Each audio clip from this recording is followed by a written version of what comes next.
Hey guys, my name is Dean. Welcome to Manflow Yoga. In this video, we're going to be talking about whether or not you should be doing Cobra Pose. So first off, Cobra Pose is an excellent pose for strengthening your spine, for strengthening your core, improving your posture, preventing back pain. But if you have a currently injured back, or if you've worked out recently and your back is really sore, then Cobra might not actually be great for you to do right now. So number one, if you're recovering from injury, I wouldn't say that you need to remove Cobra from your routine entirely, but you do need to modify the pose. So you need to make sure that you're focusing on the correct technique and on doing the pose correctly. So you need to make sure that you're using your core, that you're using your hips, and that you're not just using your back to lift. Otherwise, you could just exacerbate the issue of back pain, and you are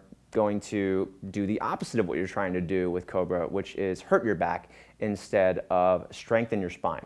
And then secondly, if you're already sore in your lower back, so maybe you did deadlift the day before, maybe you went for a run, but the point is that if you're already feeling really sore in your lower back, and particularly in the muscles on either side of your spine, your erector spinae, starting at kind of the base of your spine and then going up from here, if those muscles are already really sore and doing a Cobra aggravates them, then you probably don't want to go as high as you possibly can in a Cobra.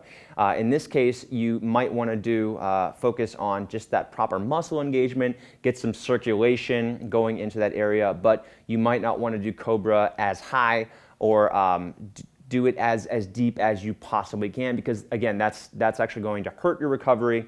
It's going to be uncomfortable, and it's not exactly what your body needs at the moment. So if this applies to you, then I would actually recommend doing something like a child's pose. I would do a reclined twist or a pigeon, a wide-legged forward fold. So instead of doing a back bend, right, which is what you're doing on the Cobra, then I would do something involving more of a forward fold instead to help release those tight muscles in your back as opposed to exercising them more. So if you guys are watching this on YouTube, thank you for watching. I hope you found this video useful.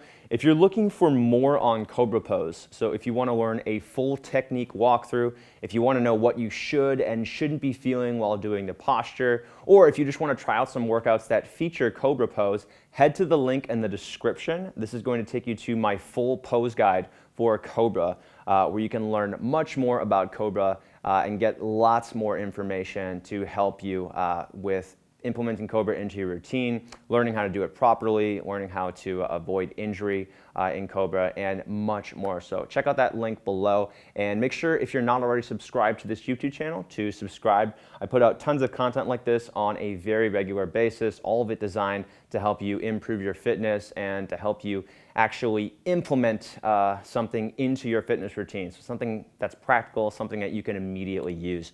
Thanks again for watching, and I'll see you on the next video.